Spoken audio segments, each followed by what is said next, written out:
Oi, pessoal, bem-vindos a mais uma aula do curso de Inteligência Artificial, então. E hoje a gente vai começar um tópico especial, digamos, né? Porque é um tópico que está talvez a parte mais em voga, mais na moda de inteligência artificial dos últimos anos, que é justamente redes neurais artificiais. E eu queria começar fazendo um comentário de que essa aula vai ser uma mera introdução bem rápida do que é redes neurais, do que é deep learning, assim, para dar um contexto geral para vocês. Por que eu digo isso? Porque, assim como eu comentei que a parte de aprendizagem de máquina dentro de inteligência artificial dava uma disciplina inteira de 60 horas, 4 créditos, só a parte de Deep Learning também dá tranquilamente a sua própria disciplina de 60 horas, poderia ser até mais cada um desses assuntos, né? Inclusive, é relativamente comum em cursos de graduação em ciência da computação, ou mesmo de pós-graduação, que existam essas disciplinas de forma individualizada, né? Uma disciplina para introdução à inteligência artificial, que daí abordaria tudo, mas também abordaria aquela parte da ideia clássica, uma disciplina só para a parte de aprendizagem de máquina, e daí uma disciplina focando só na parte de deep learning. Por quê? Porque deep learning, ou redes neurais, eu vou explicar o que seria a diferença, não, o que é deep learning, o que é rede neural, é um tópico muito vasto, tá, ele está contido dentro de aprendizagem de máquina, sim. Então, toda rede neural, todo deep learning é também uma forma de aprendizagem de máquina, assim como a gente viu os métodos baseados em árvore, assim como a gente viu SVM, métodos baseados em vizinhança, clusterização, etc. Mas redes neurais, deep learning, meio que tem o seu próprio mundo, né? Então, eu botei aqui um slide só com várias figuras, só para vocês terem uma ideia, assim, do que é uma fração de todas as possíveis tipos de redes neurais que vocês podem encontrar. Mas, ok, redes neurais é o tópico que está quente no momento. Por quê? Porque grande parte dos últimos e dos grandes avanços que a gente viu nos últimos anos, o ChatGPT, o Dali, que gera imagens, Google Tradutor, classificador de imagem, né, visão computacional, carro que se dirige sozinho, né, veículos autônomos, geração de imagem, predição de estrutura de proteínas, assim, grande parte desses avanços que comumente vocês vão encontrar na mídia como sendo descritos como IA, são, por baixo dos panos, aplicações, aplicações de deep learning, certo? Redes neurais sendo utilizadas no mundo real.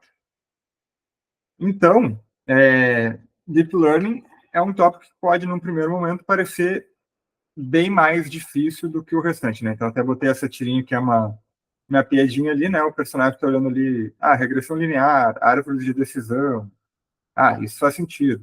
SVM, caminhos, né? Algoritmos que a gente viu nas últimas aulas. Faz sentido. É algo que, assim, dá para explicar em uma aula. Redes neurais, assim, o tópico, por exemplo, pegar Transformers, eu vou falar um pouco mais sobre eles para o final dessa aula, não é algo que dá para entender e aprender com esse vídeo, tá? É algo que realmente precisa de mais introdução, mais esforço, mais contexto. Até por isso, eu recomendo fortemente que, depois de vocês assistirem essa aula, vocês também olhem todo o material complementar que está disponível junto com esse vídeo, tá? Tem as partes que são obrigatórias, mas tem também o material complementar que eu sempre coloco à disposição de vocês. Tem ali, eu botei questão de livros, de outros vídeos, documentários, que é importante que vocês assistam para ter uma visão mais geral do todo, ganhar mais contexto, até porque, né, muitos desses vídeos daí trabalham com uma parte assim, mais com animação, com algumas explicações mais a fundo num tópico, não no outro, que fica, infelizmente, a gente não tem tempo de desenvolver num vídeo nesse formato aqui que eu estou apresentando para vocês. Mas vamos começar do começo. O termo, na verdade, né, redes neurais artificiais, de onde é que vem esse nome, redes neurais artificiais? Bom, é porque elas são basicamente inspiradas em como funciona o circuito neuronal do cérebro de mamíferos, né, humanos especificamente. Somos humanos desenvolvendo essas ferramentas. A gente sabe que o nosso cérebro tem uma capacidade de aprender conteúdo novo, né? Vocês que estão estudando na parte de educação sabem até mais ainda. Então, assim, tem algo na estrutura física do cérebro que permite aprendizado. Será que nós conseguimos aproveitar isso como inspiração para desenvolver programas de computador que também conseguem, então, aprender? Por isso, né, dentro da ideia de aprendizagem de máquina. Então, qual que foi a ideia? Os neurônios, tá? Como é que funciona o aprendizado? Foi uma simplificação bem grosseira agora, né? Como é que funciona o aprendizado no cérebro? Basicamente, a gente tem essas células específicas do cérebro, os neurônios, e os neurônios, eles estão, digamos, ligados uns nos outros, tá? E, então, a gente tem a parte aqui, essa parte pontudinha dos neurônios são os dendritos, e essa parte comprida do neurônio é o axônio. Então, o axônio, ele se liga mais ou menos no próximo neurônio, e onde existe essa ligação, se forma uma sinapse. Essa sinapse, tá, que é a ligação de um neurônio com outro, ela pode ser tanto uma sinapse elétrica, tá, então, realmente tem digamos, um sinal elétrico que está passando por ali, ou uma ligação química através de neurotransmissores. E essas ligações entre neurônios permitem, então, que um neurônio, entre aspas, dispare um sinal, uma informação. Então, ele vai lhe dar um sinal, um pulso ali de informação, passa por ele e passa para os vizinhos dele, se tiver a intensidade suficiente para ativar esses neurônios vizinhos. Qual que é o detalhe? Então, como é que a partir disso a gente consegue aprender? Não é necessariamente o neurônio aprende algo, não. Não é que tem informação salva no neurônio, mas os padrões, tá? É a cadeia, o formato que toma essa rede de neurônios e o padrão que esses neurônios disparam juntos ou não disparam juntos é o que é capaz de guardar a informação no nosso cérebro. Então, a partir disso, pesquisadores, tá?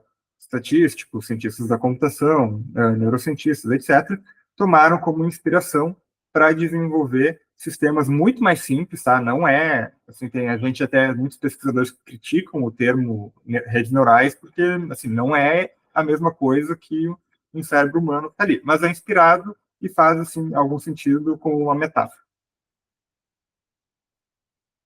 E aí, o que eu posso dizer para vocês? A gente fica imaginando, redes neurais, né, uma coisa atual. Nem tanto. As primeiras redes neurais artificiais, nesse sentido mesmo, de algoritmo, de aprendizagem de máquina, já foram propostas em 1958 com essa máquina aqui, que foi o Perception Mark I. Tá? Então, vejam, a ideia de redes neurais artificiais, ela é quase tão antiga quanto a própria ideia de inteligência artificial que a gente viu lá na primeira semana de aula lá, que surge com os artigos do Turing, então é tão antiga quanto a computação moderna. Então, assim, claro, os desenvolvimentos novos, as aplicações novas são recentes, mas a ideia por trás de redes neurais artificiais, ela está sendo cozinhada, digamos, está sendo preparada já faz várias décadas, tá? É um dos modelos mais antigos de inteligência artificial que nós temos. Então, o que fazia essa espécie de computador aqui, a máquina Perception Mark I, de 58? Basicamente, era uma câmera fotográfica que ficava ligada nessa máquina aí e tirava uma foto de 400 pixels, tá? Então, 20, era um quadrado assim, 20 por 20. E essa imagem, ela gerava um padrão de iluminação ali, né? Então, assim, vocês olhariam para aquela imagem e conseguiria identificar onde é que está mais claro ou mais escuro.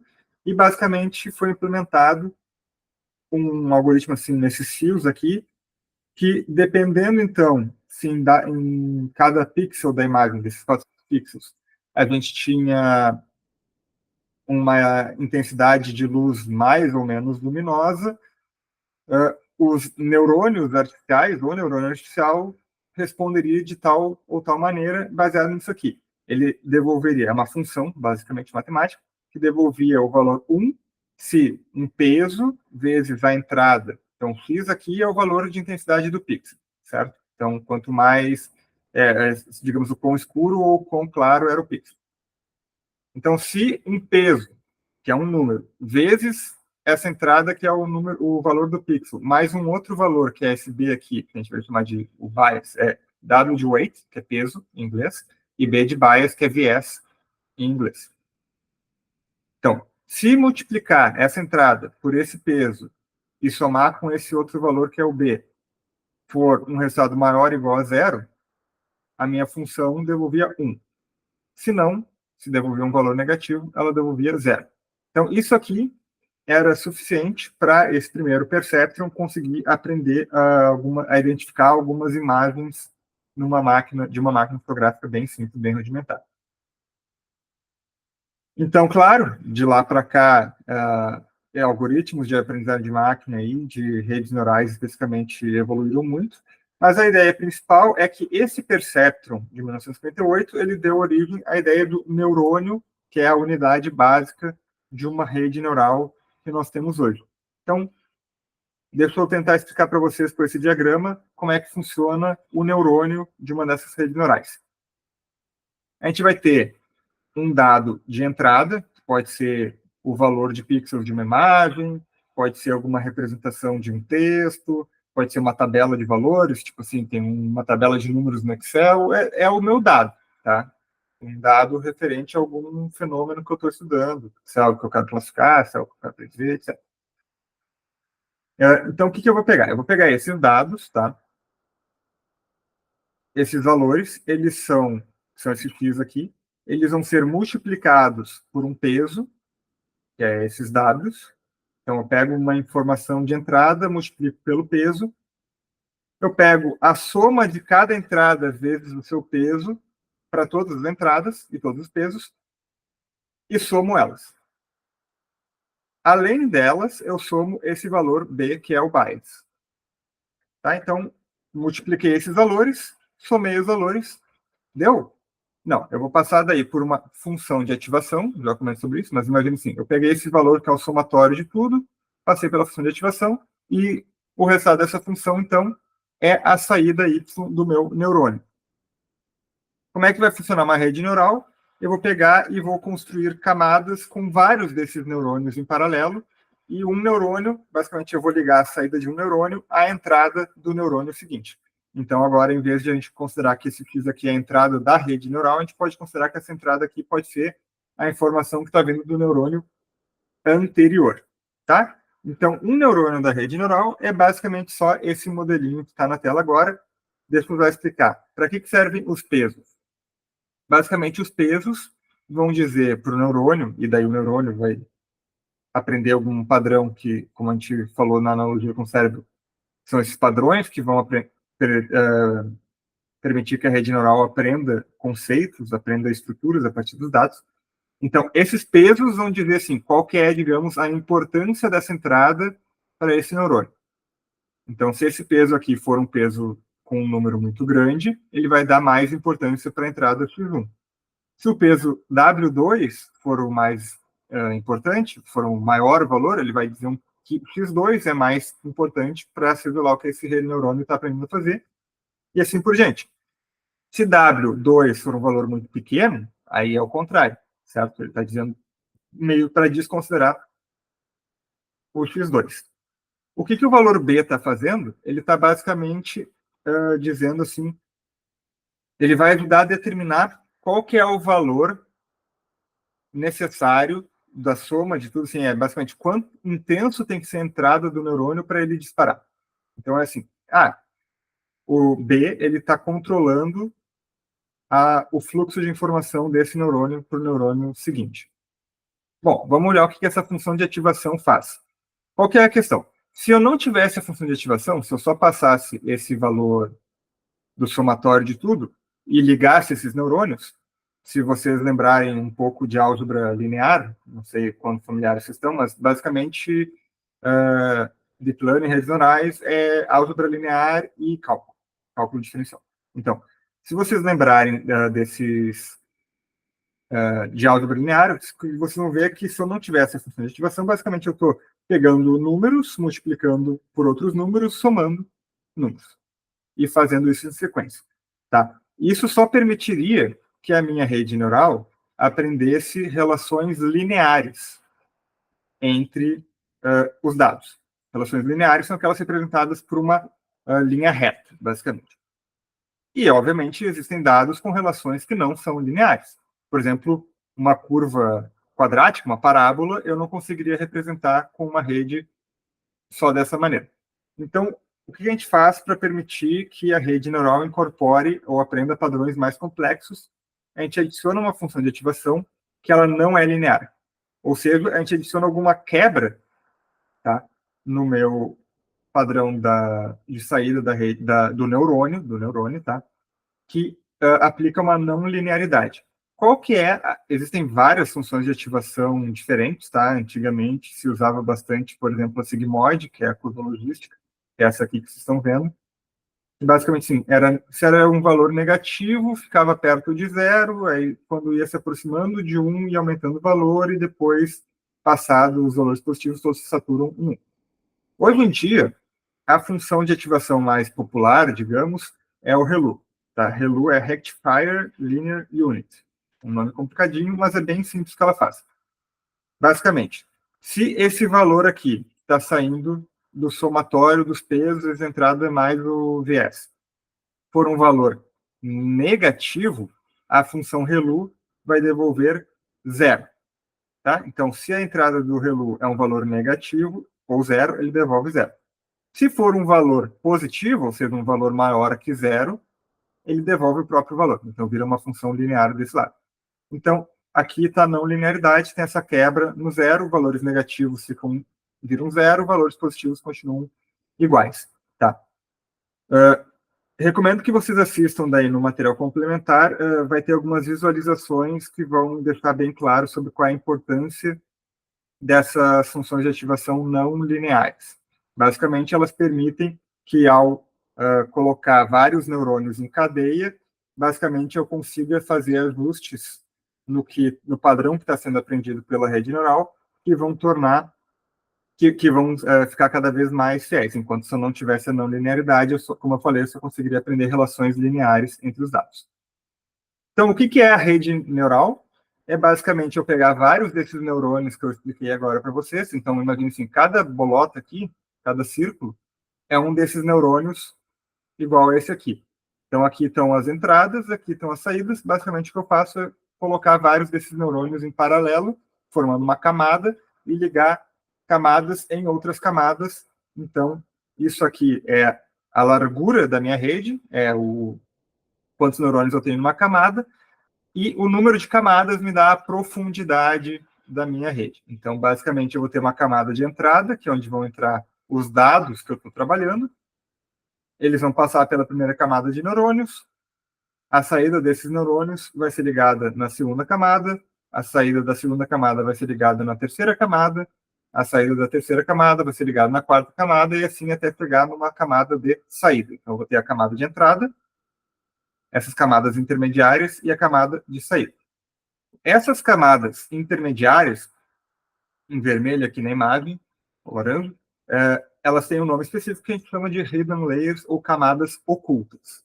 Então, a gente tem a camada de entrada, as camadas ocultas, que são essas que estão no meio da rede, e as camadas de saída, o que sair dos neurônios da camada de saída é o resultado da minha rede neural. Então, vejo, a rede neural nada mais é do que uma rede sequencial de neurônios com esses que eu apresentei anteriormente. Imaginem o seguinte, gente. Cada linha aqui que está conectando um neurônio no outro é um desses pesos que está multiplicando a saída, por exemplo, vai multiplicar a saída desse neurônio pelo peso representado por essa linha reta aqui, que vai ser uma das entradas desse outro neurônio aqui, e assim por diante. Esse é o fluxo de informação da minha rede. Uma coisa importante que vocês talvez já tenham deduzido, a rede neural, em geral, tá, todas as redes neurais, elas só trabalham com números. Via de regra, o que elas fazem é operar sobre números. Elas multiplicam números e elas somam números. Ah, mas então como é que a gente consegue usar redes neurais para um dado de imagem, um dado de texto, um dado categórico, por exemplo, assim, digamos que o meu dado, ele só está dizendo assim, a informação é maçã, galinha ou brócolis, é um dado sobre comida. E daí está falando assim, qual é a comida e a quantidade de calorias daquela comida. Como é que eu posso fazer para passar o conceito de maçã para a minha rede neural? Bom, eu não posso simplesmente passar a palavra maçã, eu tenho que transformar de alguma maneira isso em um número. E existem, assim, várias estratégias diferentes, depende do contexto, depende da aplicação e depende do tipo de dado, como é que se faz a conversão do meu dado, que não é um número, para um número de forma que a rede neural entenda. Um dos mais básicos, se eu estou fazendo só uma tarefa de classificação, que é aquela que a gente viu em aulas passadas, quero receber uma entrada e gerar uma saída que diz assim, esse, por exemplo, maçãs são frutas, galinha é proteína, certo? Então, eu quero classificar se maçã é fruta ou proteína, algo assim. Uma das maneiras mais simples é converter usando o One-Hot Encoding. O One-Hot Encoding é basicamente transformar... Eu pego todos esses conceitos categóricos, por exemplo, maçã, galinha, brócolis, eu conto quantos eu tenho e transformo isso num vetor de N posições, no qual, basicamente, eu vou falar assim, se é maçã, maçã vai virar o vetor 1, 0, 0, simbolizando que 1 é maçã é verdadeiro, 0, galinha. Então, galinha é falso, brócolis, 0, brócolis é falso. E como é que eu represento galinha daí? Bom, daí eu dou 0 para maçã, porque não é uma maçã, dou 0 para o brócolis, porque não é um brócolis, dou 1 para galinha, porque é uma galinha, tá? Então, só um exemplo bem simplificado, tá? Não achem que só com essas explicações que eu estou dando aqui vocês vão conseguir entender 100%. É realmente só para ser uma coisa introdutória e depois para vocês mergulharem mais a fundo no material complementar. Da mesma maneira, a saída da rede neural vai ser um número, certo? Normalmente, se eu estou trabalhando com um problema de classificação, como nesses exemplos que a gente vem vendo nas últimas aulas, o que eu gostaria é ter um número de saída que represente, assim, qual é a classe, certo? E em redes neurais, uma maneira que a gente pode fazer é pegar todos os valores que saem da camada de saída. Então, assim, eu vou dizer assim, cada neurônio da camada de saída, por exemplo, se eu tenho uma classificação aqui, eu quero classificar em duas classes, eu vou dizer, esse primeiro neurônio aqui é referente à classe 1 e esse aqui é referente à classe 2. Por exemplo, classificar gatos e cachorros. Esse neurônio aqui está dando a resposta da classe gatos e esse aqui está dando a resposta para a classe cachorros, o de baixo. Então, basicamente, cada um desses dois neurônios vai dar na saída para uma entrada um número, certo? E eu consigo usar essa função softmax, que vai transformar esses números de saída basicamente em uma probabilidade. Ou seja, vai pegar um vetor de números e vai gerar um outro vetor de números com a mesma dimensão. Então, aqui tem, por exemplo, 5 números, um vetor de 5D, e aqui vai virar um outro vetor 5D, só que ele vai ter a propriedade de que todos os valores são entre 0 e 1, e a soma de todos os valores são 1. Então, a gente pode entender como uma probabilidade, uma segurança, e daí a maneira que vai funcionar é a seguinte: o neurônio que der o valor de a saída de maior valor vai ter a maior probabilidade. Então, aqui a gente veria que seria como se a rede estivesse dizendo assim, eu tenho 90% de certeza ou de confiança que essa entrada que tu me passou pertence à classe 2. Classe 2 porque é a segunda classe aqui do meu vetor. Bom, isso é uma rede neural. O que é, então, o tal de Deep Learning? Bom, lembram que eu falei que a rede neural é formada por camadas, e quanto mais camadas a minha rede tem, mais é a sua profundidade. Por exemplo, se a rede tem 3 camadas, ela tem profundidade 3. Se ela tem 5 camadas, ela tem profundidade 5. Bom, a ideia de Deep Learning é basicamente pegar uma rede neural e colocar várias camadas. Não é bem definido assim quantas camadas precisa, mas normalmente sim. Se já tem 3 camadas, meio que já é Deep Learning. Então, Deep Learning, de certa forma, se mistura com o conceito de redes neurais. A única diferença é que o Deep Learning é uma rede neural que tenha várias camadas, então ela é justamente profunda, né? Deep Learning significa aprendizado profundo, porque são várias camadas na minha rede neural, várias camadas ocultas, né? Então, basicamente, Deep Learning são redes neurais grandes.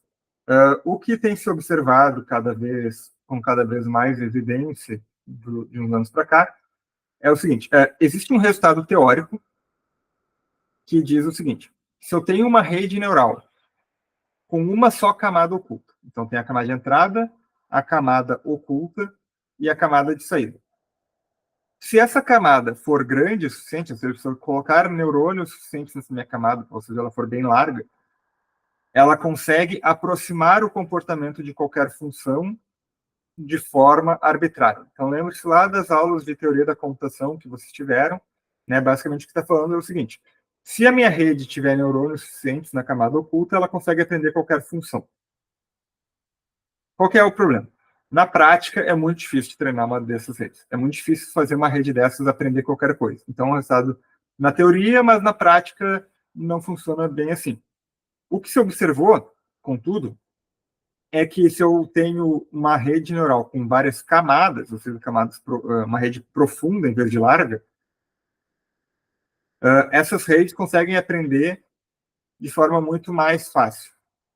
Então, hoje em dia, basicamente, tudo que vocês veem em resultado de redes neurais está usando Deep Learning, porque é muito mais fácil fazer uma rede aprender se ela tiver várias camadas, basicamente porque uma camada vai conseguir construir conceitos em cima da camada anterior. Então, também recomendo que vocês olhem lá no material complementar, mas seria uma coisa assim: se eu estiver passando dados de imagem para a primeira camada, então na camada de entrada, seria mais ou menos uma construção que a primeira camada vai começar a aprender assim coisas mais básicas sobre a imagem, por exemplo, onde é que tem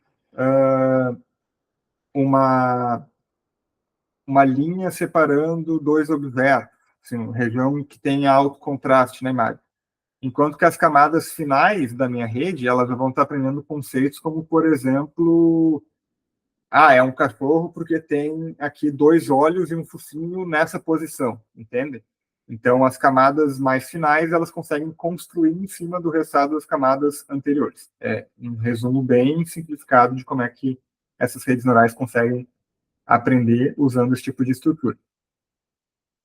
Mas, como eu disse, então, Deep Learning é basicamente uma rede neural com muitas camadas, e uma rede neural é basicamente vários daqueles neurôniozinhos juntos. Então, é uma questão de escala, certo? Mas o que está acontecendo por baixo dos panos é basicamente duas coisas. A gente representa normalmente essas redes neurais como matrizes, então cada camada é como se fosse uma matriz que recebe...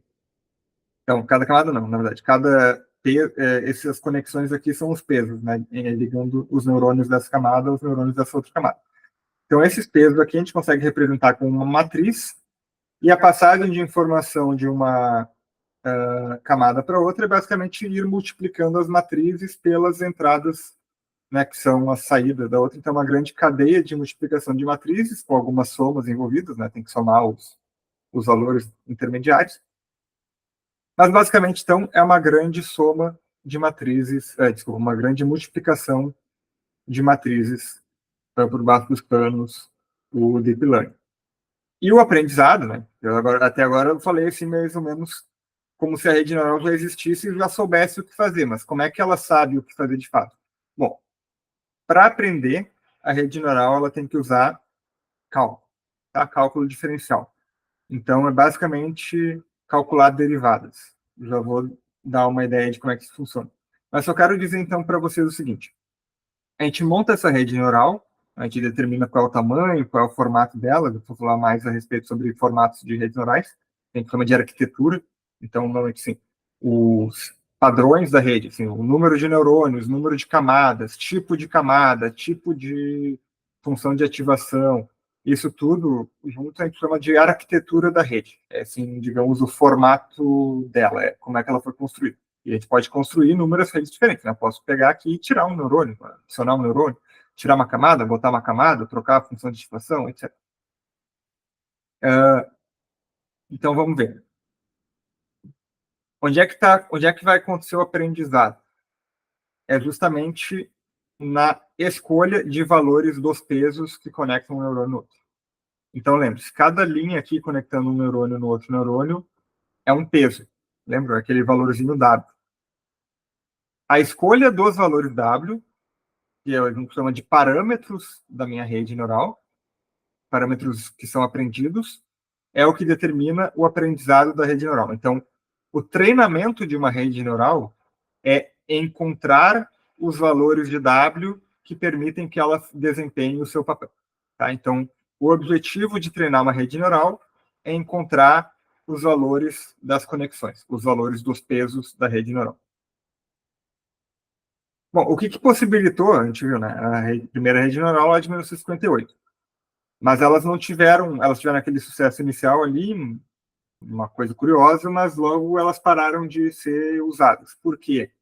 Porque elas não escalavam, a gente não conseguia usá-las para aprender coisas práticas, assim, não conseguia usar no dia a dia.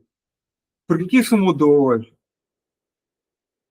Basicamente, a gente teve 4 fatores.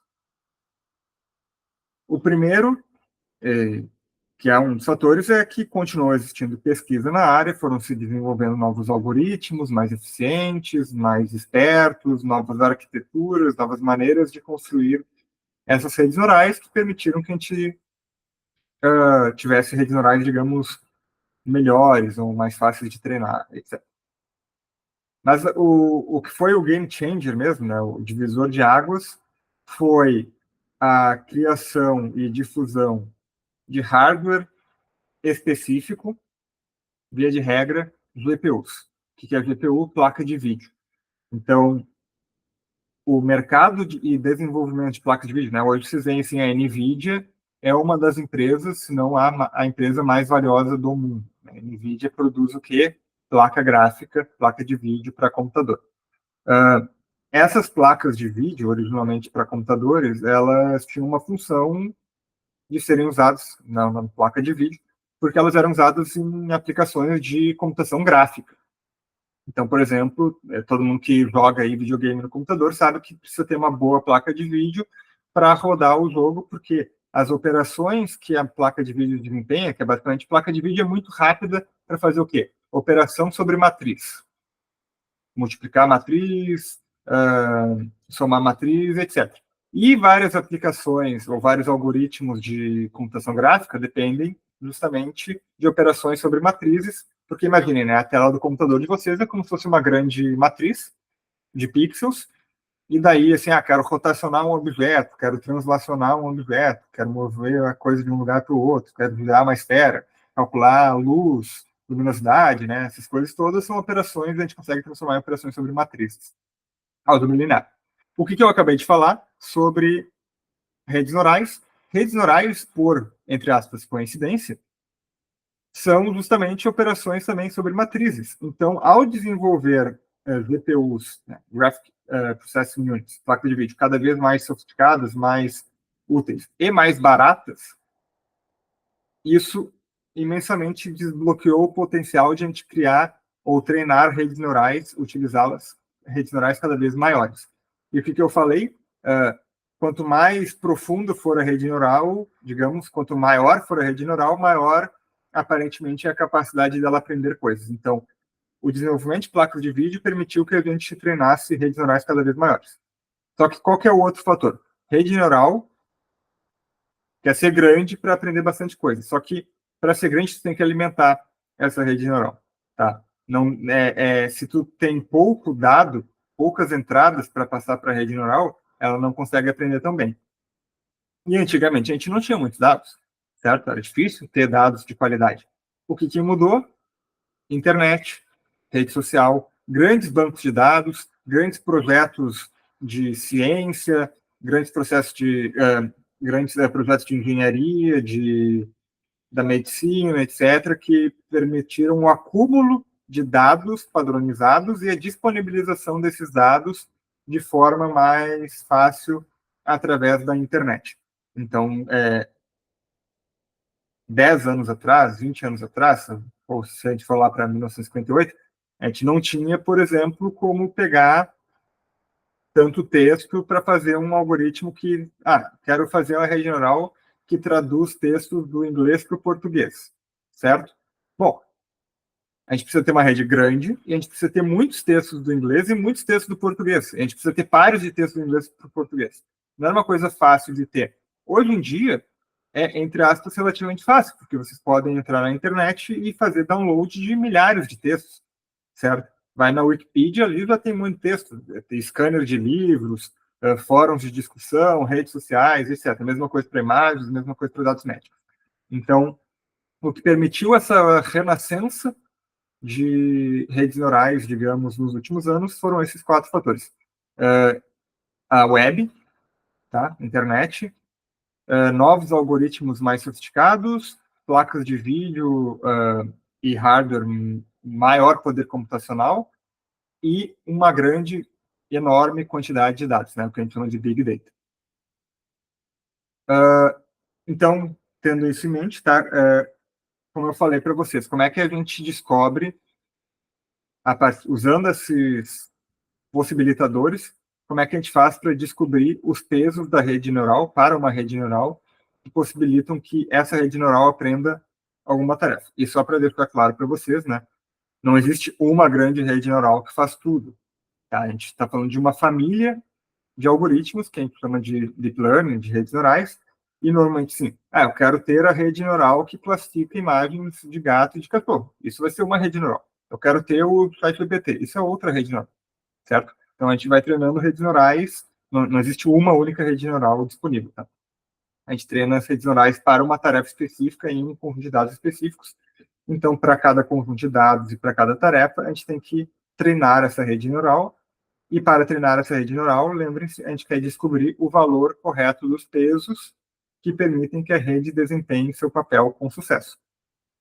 Para fazer isso, basicamente se usa o método de descida do gradiente. Existem outros métodos, mas esse é o mais básico, é o mais popular. O que é a descida do gradiente? Basicamente, a gente vai imaginar a minha rede neural como uma função gigante. Que função é essa? É a função que pega as entradas, multiplica pelos pesos, soma o bias, passa pela função de ativação e passa para a próxima camada, faz isso até chegar no final da rede. E a gente vai, então, pegar essa rede neural que se comporta como uma função, ela recebe uma entrada e dá uma saída, e otimizar os pesos, a gente vai modificando os pesos da rede neural, lembre-se que são os pesos que conectam os neurônios uns aos outros, de forma a minimizar o erro da minha função. Então, basicamente, imaginem o seguinte, eu pego a minha rede neural, eu passo a entrada e eu vejo qual foi a saída. E a saída vai estar errada. A rede neural não sabe, não foi treinada, ela não sabe chegar naquela resposta correta. O que eu vou fazer? Eu vou calcular o erro da saída da rede neural que ela me deu para a saída correta, certo? Ou para a saída que eu quero, para a saída que é desejada. Então, eu vou ver ali. A distância da saída da rede neural para essa foi, digamos, bom, foi um erro muito grande, foi um erro pequeno, mas foi um número ali. Aí, o que eu vou fazer? Eu vou calcular as derivadas desses pesos para ver assim, se eu mover os meus pesos um pouquinho em tal direção, o erro da rede diminuiu? Diminuiu. Bom, então eu vou atualizar meus pesos para que o erro da rede fique um pouco menor.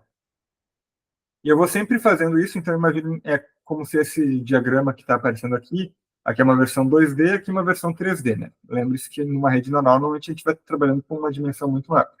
Mas, basicamente, imagine só, se essa função aqui que está sendo mapeada é o erro, eu vou ir atualizando, eu vou ir calculando a direção em que eu tenho que mover essa bolinha, nesse caso aqui, mais fácil. É a direção em que eu tenho que mover a minha bolinha para diminuir o erro. Então, vai ter um erro, o menor erro aqui vai ser esse aqui de baixo. Então, eu vou atualizando os pesos da minha rede para ir movendo a minha bolinha em direção a que tem o menor erro. Tá? Então, como é que eu posso calcular esse erro? Existem várias maneiras. Tradicionalmente, o que tu vai usar é uma função, a gente chama loss function, ou função de perda. Também pode ser função de custo, função de erro, tá? Mas é uma função que calcula o erro, basicamente, da rede neural. Não vou explicar aqui essa função específica, mas normalmente é a função usada, a cross-entropy loss. Essa é a função usada, normalmente, se eu estou fazendo uma tarefa de classificação normal, dos estilos que a gente viu nas aulas passadas. Quero receber uma entrada e dizer a qual classe ela pertence. A gente usa a função cross-entropy loss. E, claro, eu posso melhorar o cálculo desse erro. Tá? Porque qual que é o problema? Eu estou calculando esse erro em cima de dados. Se eu tivesse todos os dados possíveis, e tempo infinito, Aí eu podia calcular o erro perfeito, assim, tipo, não, essa rede aqui sempre vai estar certa. Mas não é o que tem na realidade, né? Na realidade, a gente tem uma pequena fração de todas as fotos de gato. A gente tem uma pequena porção de todos os textos do inglês, certo? Então, a gente nunca vai chegar numa solução exata. A rede neural, ela aprende uma solução aproximada e muitas vezes ela vai continuar fazendo erros, tá? Depois a gente vai ver como é que se lida com isso. Mas então a gente tem que estar preparado para ver que se eu ajustar o meu erro para uma foto específica, por exemplo, uma entrada específica, isso pode ter piorado a saída da rede para outra saída, para outra entrada. Então, coisa que a gente pode fazer para melhorar é, por exemplo, usar o momento. Que assim, eu vou melhorando aqui, diminuindo, mas eu não vou loucamente, eu vou sempre preservando o momento da ideia da física, né? Então, assim, se eu estou indo numa direção, eu sigo indo um pouquinho para aquela direção, leva, assim, tem um pouco esforço para mudar de direção. E outro fator é usar o que a gente chama de BES. Então, a gente calcula o erro não sobre todo o meu conjunto de dados, e sim sobre uma pequena amostra dos meus dados. E daí a gente faz isso de forma iterativa. Eu pego um conjunto dos meus dados, calculo o erro, atualizo os textos. Aí pego um outro subconjunto dos meus dados, das minhas amostras, calculo o erro, atualizo os textos. Por que a gente faz isso? Para diminuir o tempo, tá? Porque é muito mais rápido calcular para poucos dados do que para muitos dados, então diminui o tempo. E para preservar essa ideia de que existe variação nos meus dados, certo? Então isso vai dar uma resposta mais suave, digamos. E daí a maneira como a gente coloca isso tudo junto é o algoritmo de backpropagation, porque não dá para atualizar esses pesos todos da rede ao mesmo tempo. Então, o que acaba acontecendo é que é atualizado camada por camada, da camada de saída em direção à camada de entrada, por isso que é backpropagation, ele está, digamos, propagando o erro do final da rede para o começo e vai atualizando os pesos de acordo, para sempre tentar minimizar esses erros. E o algoritmo de backpropagation, tá? Foi ali do final dos anos 90, começo dos anos 2000, que ele surgiu com força. Ele também foi um dos grandes responsáveis, uma das grandes inovações para trazer de volta a redes neurais. Tá? O algoritmo de backpropagation é o que permitiu que grandes redes neurais fossem treinadas de forma eficiente. Tem no material complementar ali uma explicação mais a fundo de como é que esse algoritmo funciona. Alguns detalhes que a gente tem que tomar cuidado com redes neurais, então, na verdade, tem vários cuidados que a gente tem que tomar cuidado, mas um dos principais é o problema que a gente chama de overfitting, que em português seria tipo sobreajuste, que é o seguinte: a rede neural, como ela tem, se ela é grande o suficiente, uma coisa que ela pode fazer é simplesmente decorar as respostas, digamos. É assim, ela está vendo, ela vê uma entrada, ela vê qual é a saída que a gente quer que ela tenha, e ela decora assim, ok, essa entrada é essa saída, essa outra entrada é essa outra saída.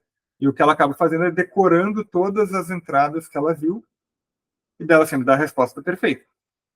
Mas por que isso não é bom? Isso não é bom porque se tu aprende decorando, quando tu vê depois um exemplo novo, que tu não tinha visto ainda, normalmente tu vai acabar errando, certo? Então, tu perde a capacidade de generalizar, perde generalização para dados novos. Então, aqui eu trouxe um exemplo, tá? Tem 3 cenários, então, tem o underfitting, o good fitting, tá? E o overfitting. A gente sempre quer o good fit, tá? Seria, assim, um encaixe bom, que é, digamos assim, essa linha que está aparecendo pontilhada seria a regra que a rede neural aprendeu para esses dados. Então, vejam que está formando aqui uma curva que, claro, não é perfeita, no sentido que esse ponto vai estar um pouco errado aqui, esse outro ponto vai estar um pouco errado aqui, mas é a curva que aparentemente melhor captura o formato e a relação dos meus dados. Essa primeira curva aqui é underfitting, porque basicamente a rede neural não aprendeu regra nenhuma, tá? Ela simplesmente não conseguiu aprender os dados. E o overfitting, que é esse outro problema que eu mencionei, é que ela conseguiu, entre aspas, decorar os dados. Então, para os dados que ela vê, ela consegue acertar perfeita, assim, tipo, ela passa por todos os pontos. Por que isso é um problema? Bom, aí se aparecer um novo ponto aqui, por exemplo, onde está o mouse, olha o erro que vai dar.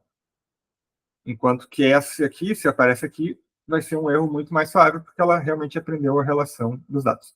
Então, esse problema de overfitting é um dos que tem que tomar mais cuidado treinando redes neurais, pelo menos para quem está começando. E uma maneira que a gente consegue ver o underfitting e overfitting é o seguinte: lembra quando a gente viu a questão de conjuntos de treinamento e teste em aulas passadas? Numa rede neural, a gente vai conseguir ver que ela está tendo overfitting quando o erro no conjunto de treinamento começa a cair bastante. Então, o erro no treinamento é pequeno, mas o erro no conjunto de teste é alto. Então, tudo que é dado de treinamento, ou seja, os dados que a rede neural consegue ver, ela acerta, e os dados de teste, que são os dados que ela não está vendo, ela erra. Então, essa diferença aqui de desempenho para o teste e para o treino é um dos melhores indícios de overfitting. Normalmente, quanto maior for a rede neural, maior no sentido de mais camadas, mais neurônios, mais fácil é de ela ter o problema de overfitting. Algumas maneiras de lidar com isso, não vou entrar em muitos detalhes, mas por exemplo, usar regularização, que não permite que os pesos cresçam muito, e o Dropout, que é um algoritmo de 2014, que basicamente o que ele fazia era descartar certas conexões durante o treinamento, tá? Uma coisa mais sofisticada, não vou explicar aqui, apenas para vocês saberem que existem esses mecanismos para a gente tentar mitigar o problema do overfit. E aí eu deixo para vocês aqui esse site para vocês brincarem, tá? Do TensorFlow, do Google. Tá no link no Moodle também, mas deixo aqui na tela. E então pausem o vídeo e vão brincar com isso aqui. É um site que permite vocês criarem as próprias redes neurais de vocês, de brinquedo, assim, digamos, para classificar dados ali. Vocês podem escolher alguns dados, por exemplo, nesse que está na imagem. Como é que eu crio uma rede neural que consegue separar os pontos azuis que estão aqui no meio dos pontos laranja que estão em volta? Então, eu recomendo que vocês pausem o vídeo e vão brincar aí com essa rede neural. Vocês podem adicionar camada, adicionar neurônios, mudar a função de ativação, mudar a regularização, isso que eu comentei agora há pouco, e outros parâmetros, aqui mudar os tipos de dado, e vejam se vocês conseguem fazer, não tem problema, não vai quebrar nada e tal, é uma maneira, digamos, segura de vocês terem um primeiro contato com o desenvolvimento de redes neurais. E daí, para a segunda parte da aula, eu vou começar a mostrar para vocês, então, esse seria, digamos, a introdução a redes neurais, o que é uma rede neural e as partes básicas dela, né, o neurônio, as camadas, função de ativação, quais são os problemas, como é que faz o treinamento da rede neural. Então, lição que eu quero que vocês aprendam, basicamente, é que redes neurais são esses modelos baseados bem fracamente no cérebro humano, tá? A rede neural não é um cérebro, tá? Não está pensando por conta própria. Por baixo dos panos é só multiplicação de matrizes, e o aprendizado é encontrar o valor dos pesos que vão nessas matrizes para multiplicar os valores, e a maneira como a gente encontra esses pesos é calculando derivadas, usando cálculo diferencial, num algoritmo chamado descida do gradiente, que faz parte de um algoritmo maior chamado backpropagation. Então, é basicamente encontrar os valores que permitem que a rede neural, para uma entrada específica, chegue numa entrada correta, desculpa, a partir de uma entrada, chegue na saída correta. E esses detalhes que redes neurais, então, o que permitiu o desenvolvimento delas recentemente é poder computacional, grande quantidade de dados e novos algoritmos mais sofisticados. E daí agora, numa segunda parte, a gente vai ver como é que eu posso lidar com tipos de tarefas ou tipos de dados específicos usando tipos diferentes de redes neurais. Então, se eu tenho dados de imagem, faz sentido eu usar um determinado tipo de rede neural. Se eu tenho dado de texto, faz sentido usar outro tipo de rede neural. Porque a verdade é que essas redes aqui, desse tipo aqui, que é só tipo neurônio ligado em neurônio, ligado em neurônio, do começo para o fim, que é o que a gente chama de multilayer perceptron, é o perceptron com múltiplas camadas, perceptron foi aquela primeira rede, elas são legais, são boas, mas elas têm mais dificuldade de aprender dados complexos. Então, o que a gente faz é, de algumas maneiras muito criativas, muito inteligentes, a gente muda um pouco a estrutura como esses neurônios estão conectados para se melhor adequar ao meu dado específico. Então, a gente continua essa parte de redes neurais com essa segunda parte da aula, que são tipos diferentes de redes neurais em breve. Tá? Abraços, até lá.